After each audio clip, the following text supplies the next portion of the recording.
Hello people, welcome to episode 6 of Reika's Dev Server.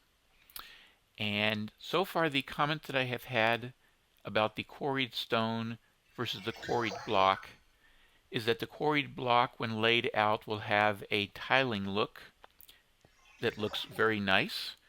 And I've also had people tell me don't overuse it, alternate it with other things. Right now, I want to do some safety work. I've got this nice big potentially dangerous ravine that really needs to be made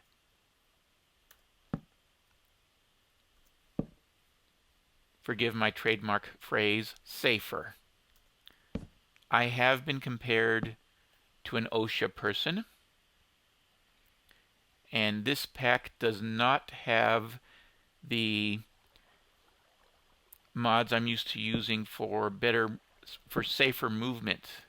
I'm used to packs that have, among other things, a sneak lock. So I'm going to fence around this whole disaster before it waits to happen. I'll be back in a moment.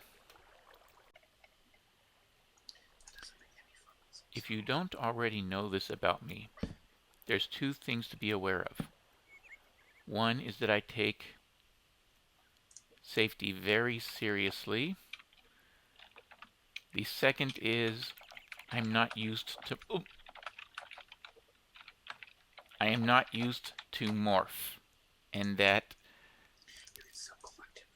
working in chicken form may seem like it's safer around the cliff, but I see these black flashes like I'm falling through the ground. Alright, I think I ran out of marble. Yes, I think that is much better, much safer.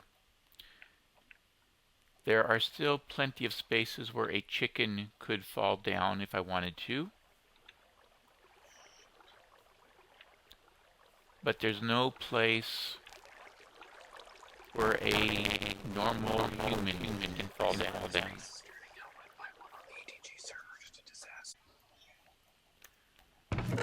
So one newest things on the server is that ChromatiCraft flowers will now spread, and you no longer harvest the flowers themselves without shears.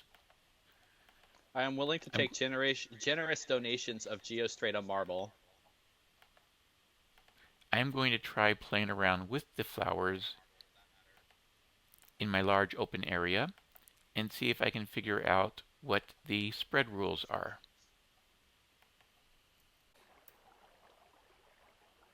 So does anyone have the ender flowers? Black, I don't think I have dark any. gray, light gray, white. I have 2 ender flowers. Brown, magenta, purple. Or what little I do have, I'm going to need. What the hell do they even look like?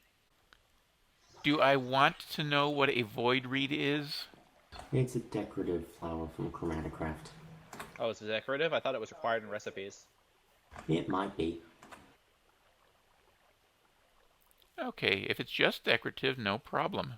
It'll probably be required.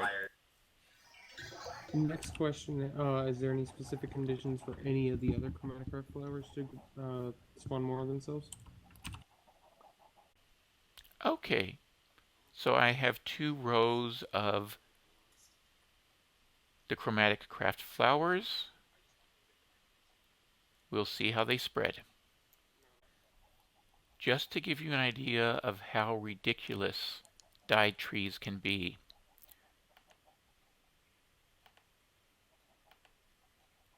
it takes 50 blocks to fully level a tool up in Fortune, and I have enough left over to do some room building with it.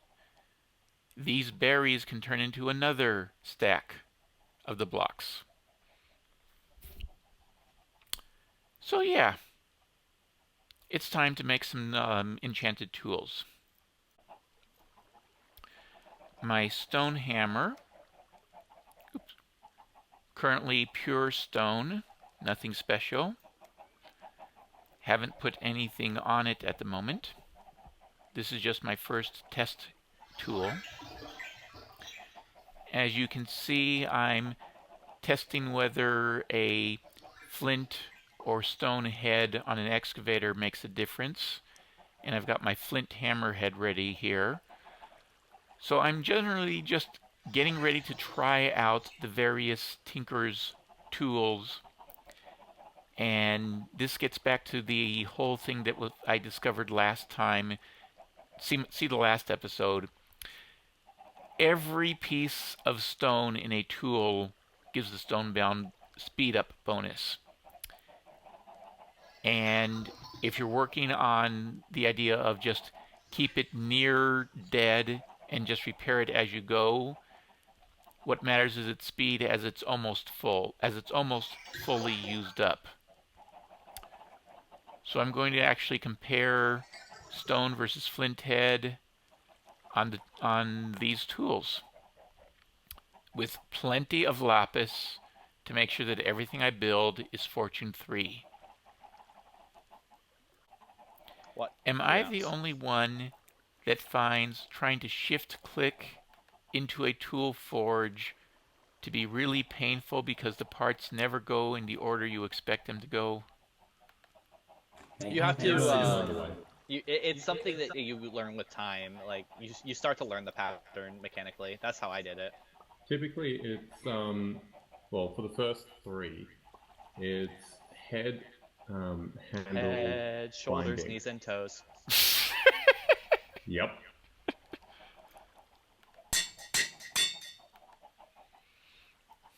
I couldn't hold it in. Did you know that you can apply 3 blocks of lapis at a time to a tool in the tool forge? You can apply 8 blocks at a time in the Tinker's crafting station. Really? Yes. Yep. Just put a crafting station next to a tool forge. Crafting tool, the station center, and is the surround best it. for upgrading stuff. Put a crafting station next to the tool forge. Yep.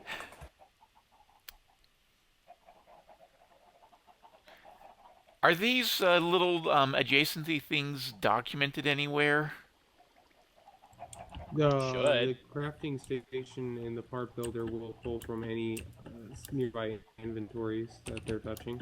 I'm pretty sure that that's documented on many FTB wikis. Okay, the transmutation flame is still broken, and it's still producing infinite amounts of shield and cloaks.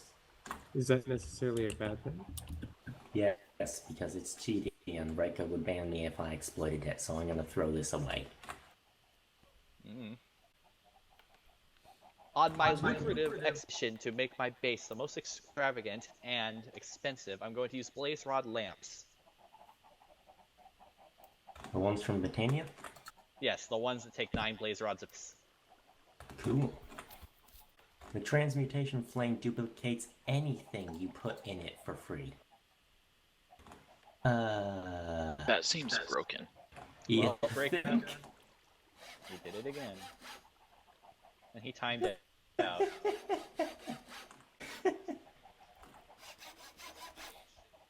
Alright, I was going to make a bunch of crystal altars and see how badly they affect PS in my age. Unfortunately, when using that Tinker's Table method of putting 8 blocks on at a time, it doesn't actually work. The last one doesn't go through. It should. That's because you have too many modifiers of Lapis going in, and you can only User fit entered your 18 channel. on for the last craft.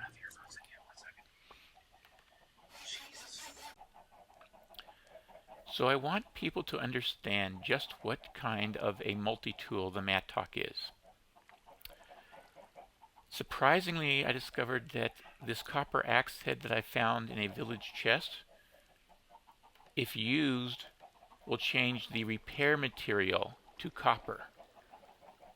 So not only is copper not much better than flint in the first place, if it's even better, note that the speed drops from 5 1/4 to 5. The durability goes up only a tiny bit, but it becomes impossible to repair. So what kind of multi-tool is the Mattock? You probably know that it's an axe and a shovel substitute. Look at that attack damage. +6 to my attack versus the stone sword. The Mattock does everything except pickaxe.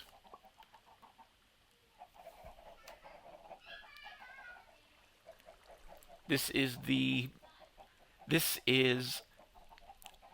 abuse beyond abuse. Sight beyond sight, blah blah blah.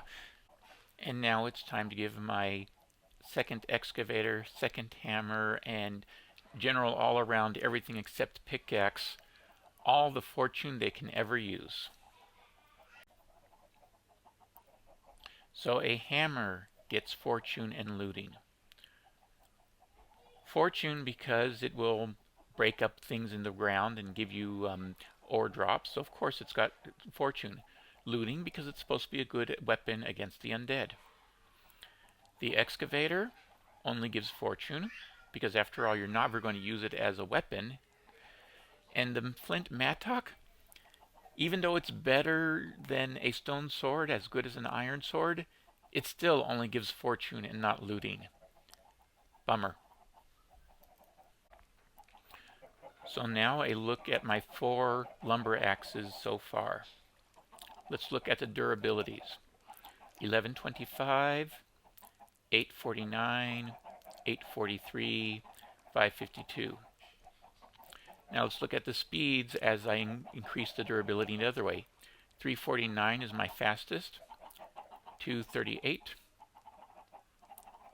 251, this one is faster. 1.6, this one is slow. So longest lasting, slowest speed. Not a little less life, a little faster speed. Much less life, much faster speed. This is the odd one. This is the combination that does not work. Remember, the stone tough binding hurts the durability. This one worked much better. Flint head, stone plate. The bone bindings do not cost durability. It doesn't get much of a stone bound modifier. And while the stone plate does cost a little durability compared to the flint plate, it's not as much as putting it in the binding or tough rod spot. This one has a wooden tough rod, so it can be made faster and weaker yet by changing that wooden tough rod to a stone tough rod. So that would make an even lower durability and an even faster tool. The bone lumber axe keeps large durability.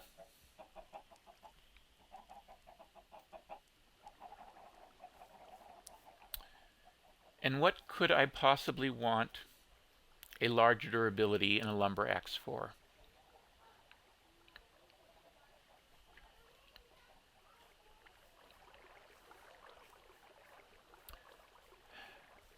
Not that I'm going to be doing this right away. This will be a future topic. But what could I possibly want a large durability on a lumber axe for?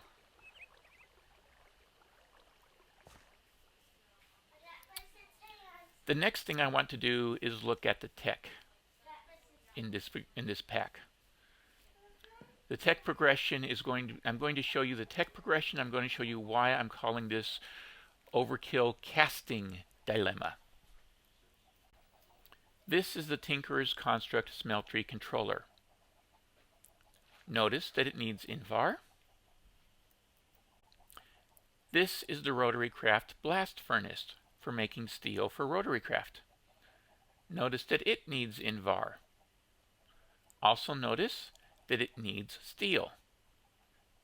The only steel you can make at the beginning of the game is Railcraft steel. And this is the Railcraft blast furnace. Notice that it needs nether brick, which you can only get from a nether fortress.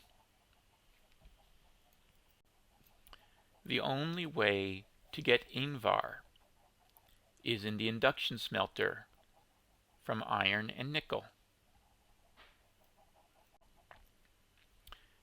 And the induction smelter itself is iron, nickel, redstone gold, iron, glass, and tin. Redstone, gold, tin, iron, nickel. In a summarized nutshell, Reika wrote out the items in the mod pack by gating tier.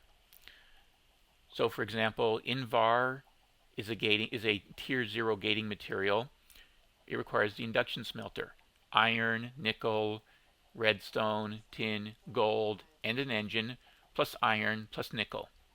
Bronze, copper and tin in a smelter, iron, nickel, redstone, tin, gold, an engine, plus copper and tin. Electrum, gold, silver, iron, nickel, redstone, tin, gold, engine. Thaumium requires Thaumcraft progress. Salus Mundus requires a balanced shard. I'm not even sure which mod it's from yet. Living wood and living rock requires white petals and an apothecary. That's from Botany. Is it Botany or Botania? Right. Botany is extra bees, extra trees. Botania is magic flowers. Botania petals, emeralds, railcraft steel. These are all the things that are considered tier 0 gating materials for trade. The tier 0 tech, forestry, lots of copper and tin for bronze, for your bees.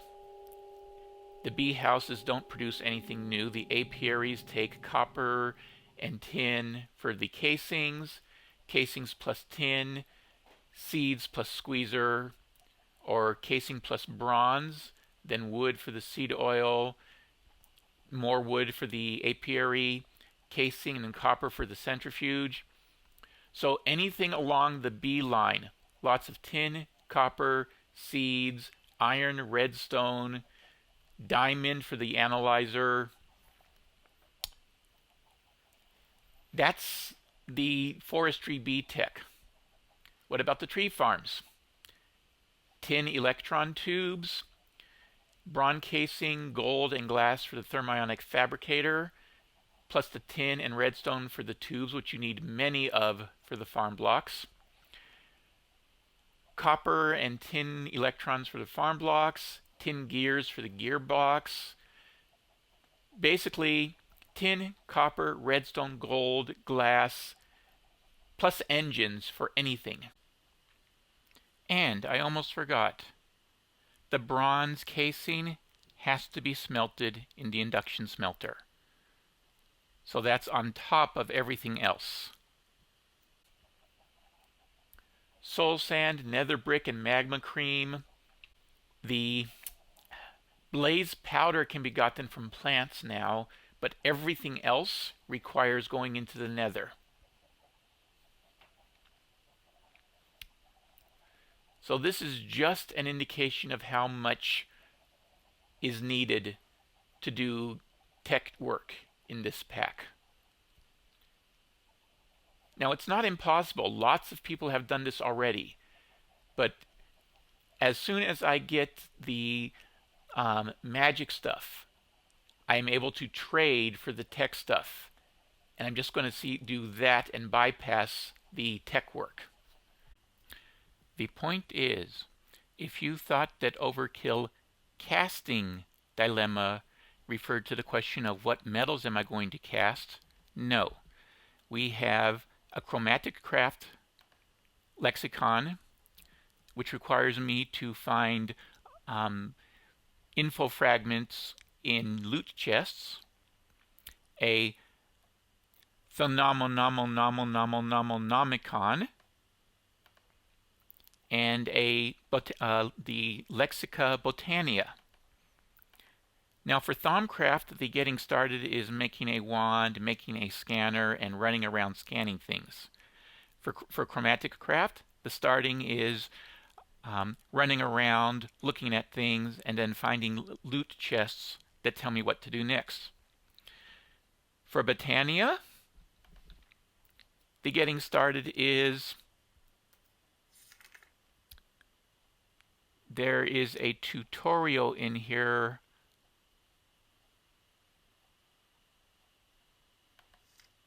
Here we are, tutorial of the basics. So the rest of this episode is going to be working through the Botania tutorial, which I'm told should take about 10 minutes. So, what did that say? You have started your tutorial. Follow the red arrows and read the contents to be guided through the basics of Botania. The next 36 minutes are going to be reading through the Botania lexica. I am sorry that due to a recording problem, this is going to be a studio voiceover. To repeat, the next 36 minutes are going to be my looking at the Botania tutorial book and making comments about what I'm reading. Everything else of interest, everything in the way of actually going through this, will be done next time. Note the first thing I noticed is that the red arrow is not what you click on. The red arrow is pointing to what you click on.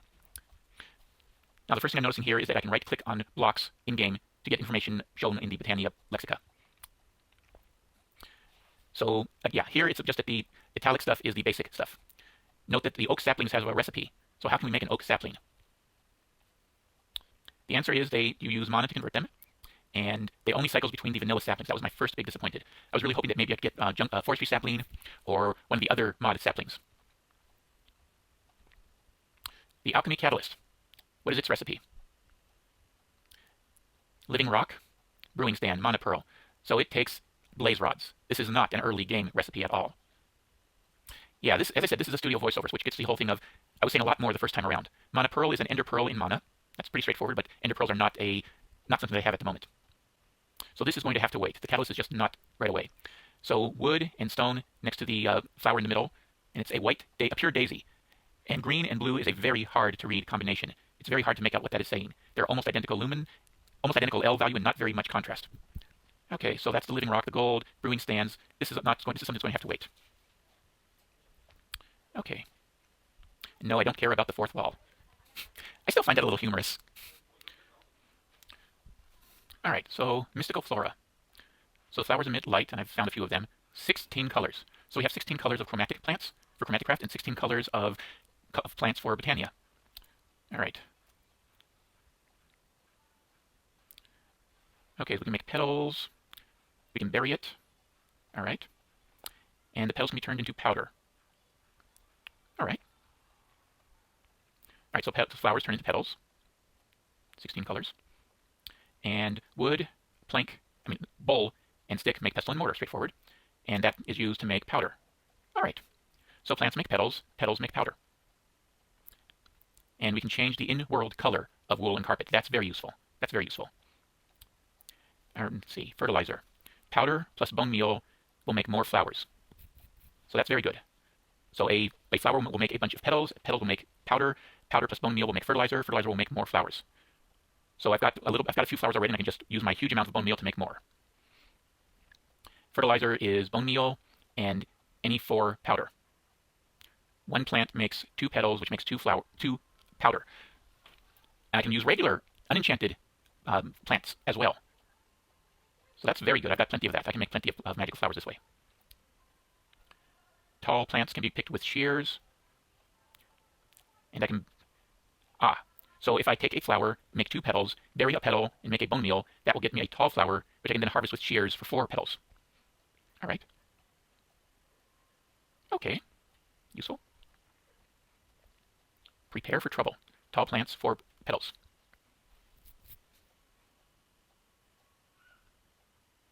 So again, just reviewing. The tall plants can only be picked up with shears.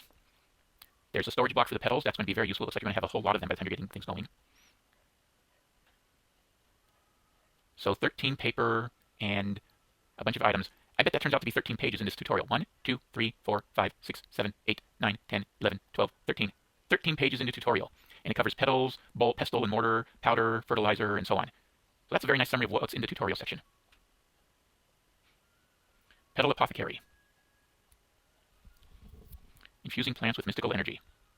All right. Given water, will accept petals, releasing their energies. So this is like the Botania version of the Thaumcraft cauldron. And you put seeds in when you're done, and a bucket. Okay, so you first put in the petals, and then when you're done with the petals, you put in the seeds, and then when you're done, you get your magic out. I'm not really sure what the water bucket is for. Quite a few plants can be made this way.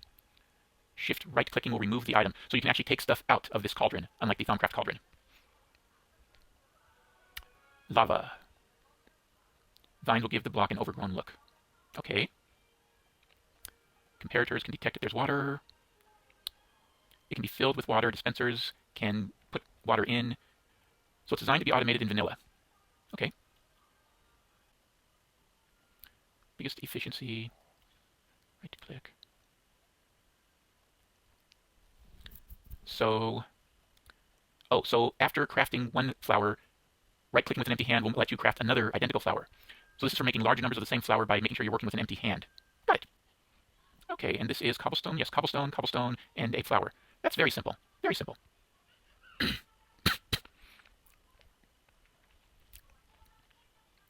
The pure daisy. All right. Purify wood and stone into living wood and living rock. All right. There we go. And we can make sticks. Okay. Living sticks. I wonder what else you can make. Can we make living wood slabs or stairs or walls? Something to play with. Alrighty. Netherrack into cobblestone. I'm not sure if that's useful. Soul sand into sand. Soul sand is kind of hard to get to begin with. Ice into packed ice. Water to snow. That one might be useful. That one might be useful. So 4 white flowers. What color do you want to be? 4 white flowers in a petal apothecary makes a pure white flower. Right, that's where we just were. Are we trying to skip over this? Ruins.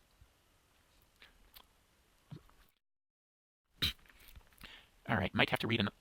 Aha. The tutorial error is saying back, and yet there's a whole section here. So we're not supposed to read that section right away. Okay. So this is the basic wand. A few living wood twigs. This is like a Thaumcraft wand. Bind mode and function mode.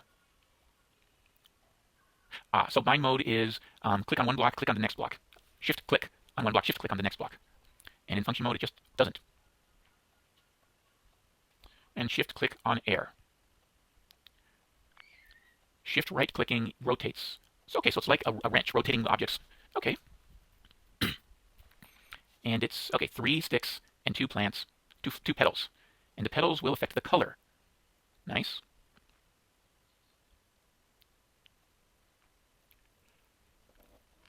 Mana manipulation. An introduction to mana. So what is it? Its color depends on the environment it's in.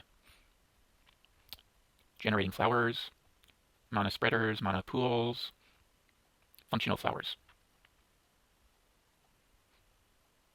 Day blooms, mana spreaders, mana pools. Functional flora, natural apparatus. Mana pools.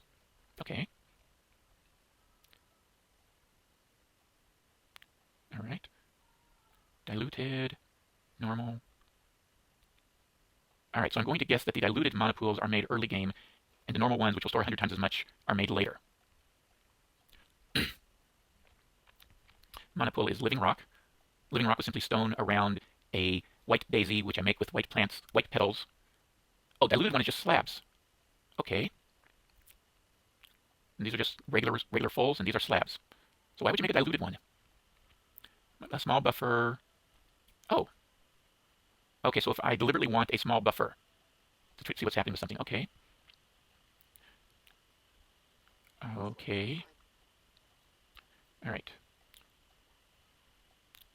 So iron ingots turn into mana steel. Mana pearls were the ender pearls. And it will color. Okay, so I can put powder into the pool to make it have a specific color. That may be useful. I need to see how colored mana is used. So iron and iron blocks. Oops, wrong thing. Okay, so iron or blocks of iron. Mana steel, blocks of mana steel. Okay, so if I am mousing over, the indicator moves very little. And if I'm not on top of it, it shows a much bigger zoom. So this is to get an idea of how much mana and whether you're looking at the close-up details, basically. All right. And ender pearls turn into mana pearls. Diamonds, mana diamonds. Reds, oh, mana powder. Any type of powder. Okay. All right. Mana glass. Mana string. Mana infused string. Okay. And cobwebs. Okay. I find myself thinking of elven whey bread when I'm looking at this recipe. Don't ask me why. Okay. So that's the mana pool. Mana spreaders. All right. So shift right click to orient it. Or in bind mode at a specific block. And apparently I can see its area of effect if I'm holding a wand. Buffer can be viewed. The block needs to be right clicked. Hold on a moment. Oh, shift right click to orient and single right click to read it. Displays a beam which shows where the spreader is pointing.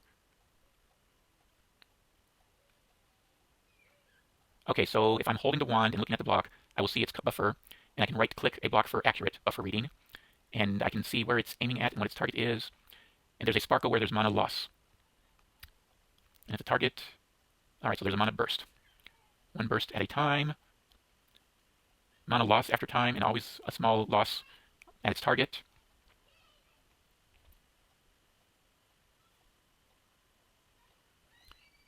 Redstone will stop, and a redstone mana spreader, and I think that should be in case better control is required.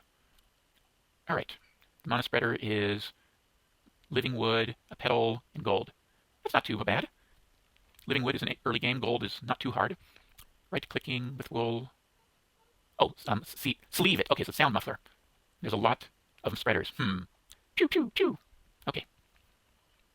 We are not looking at the tablet or the star or the sparks. All right. Generating flora.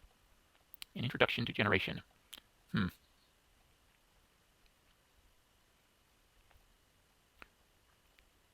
Small buffer of mana. Closest mana spreader. Okay, so how they're placed down matters. And since they don't pay attention to anything that was placed afterwards, so depending on the order that you put the stuff down will affect where your network is going. All right. Cavettes of passive generation. All right.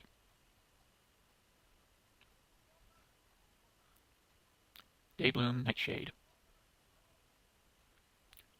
Dead Bush. All right.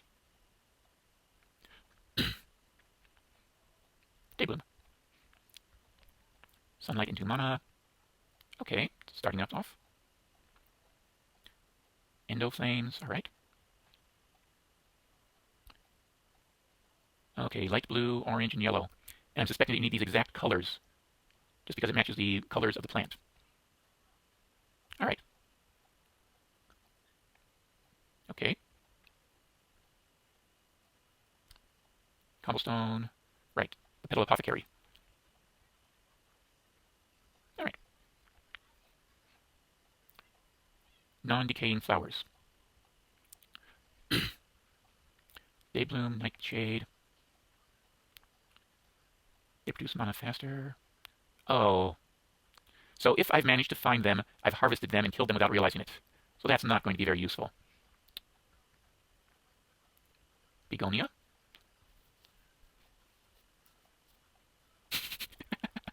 Okay. Begonia. Function. Green mana from the pool. They can't receive power from spreaders. So the generators use a spreader to put into a pool, and then the pool feeds these plants. Okay.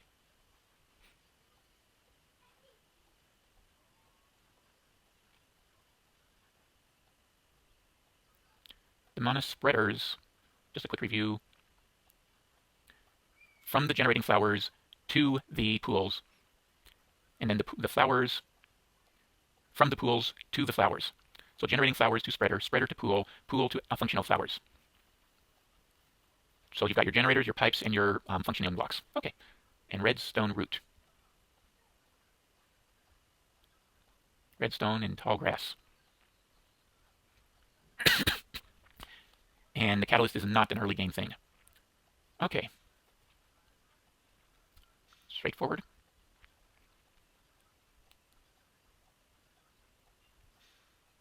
Flower shrinking. Oh, okay. Straightforward. Less range. Focused.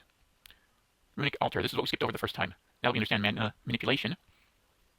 Okay. Yeah, we went over this section. We know what this is about now.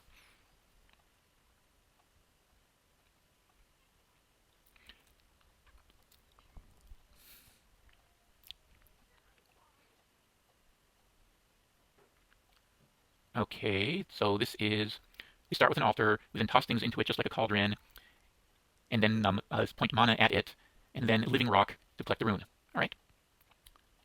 Lots of living rock and diamond or pearl, and that puts it just outside of what I'll be starting with. All right. So 16 runes and the 4 elements: earth, wind, and fire, and air. 4 seasons: winter, spring, summer, and fall. 7 deadly sins. I don't have any song references for the 7 deadly sins, I'm afraid. And rune of mana. All right. Okay, so to remove the last thing that you put into the altar, just like the other Botania things. And comparator. Okay, so there's, again, automation support for built-in for vanilla. Nice. Okay. And... okay, so when you have to use ruins to make other ruins, you don't actually lose them. Okay. And again, the right-clicking, so we can make lots of them in succession. All right. Fishing rod, sugarcane, bone meal, mana steel, mana powder. Earth. Mushrooms, coal, stone, mana steel, and mana ingots. All right, so yeah, that makes sense. The fishing rod, fishing rod and sugarcane are clearly water related. Bone meal. Okay. Next. Air. String, feathers, and carpet. So you're taking a magic carpet ride. Fire, nether wart, gunpowder, nether brick. All right. Spring. Fire and water, wheat and saplings. Summer.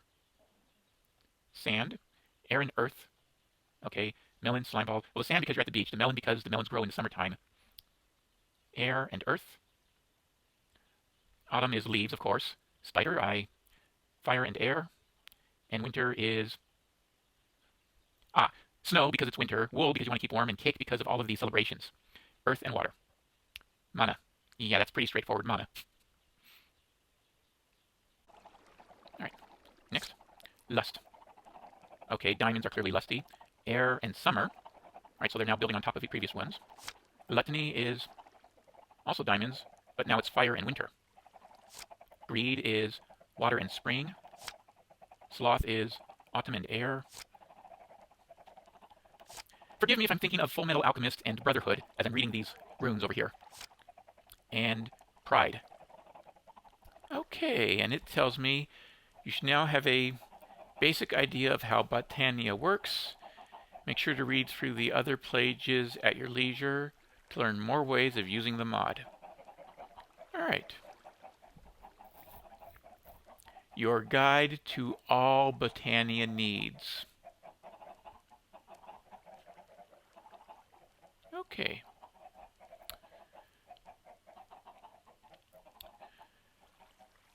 So, the one question that I have after all of this, go back to the generating flora. Day blooms make passive flower. Generation. Can they deposit directly into a mana pool? No, they specifically state they'll go into a mana spreader, not the mana pool. Mana spreaders require gold. So I can make all of the basic... Oh, configure Botania from in-game, achievements, and challenges. Alright. So we have pick up a mystical flower taken, craft a cacophonium, open the lexica, make a daybloom. Alright. And over here, 50,000 jaded cat level of autocrafting. The Pinkinator, slay a Gaia Guardian, signal flare,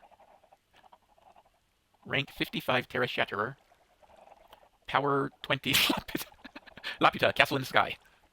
Find a bug that lets you have an undefined Botania flower. Right. Ring of Thor, fruit of Grisaya, ring of Odin, Key of the King's Law, Ring of Loki. So what are these heroic feats? Okay, get all of the rings from undefined heroic feats. Okay. I can make flowers and the beginning stuff, but I need gold to be able to do anything. So Botania also requires gold, and the other magic mods will, anything past the basics in the other magic mods will require things from Botania. All right. Challenges. Flower farm. Bonus points if the flowers are sorted. That's my style. All right, what else? Record farm. Produce records. An automated record farm. What does that have to do with Botania? Bonus points for not using pistons. It's easy enough to do with pistons, but without pistons? Cobblegen. Bonus points if you create smooth stone. I'm assuming that there will be flowers that allow me to harvest things. Alright.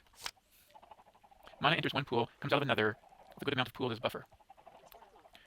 So right away I'm assuming that Botania has some way of automating these things. Apothecary refiller. Yeah, okay, so Botania is ultimately Botania ultimately is about automating the production of things.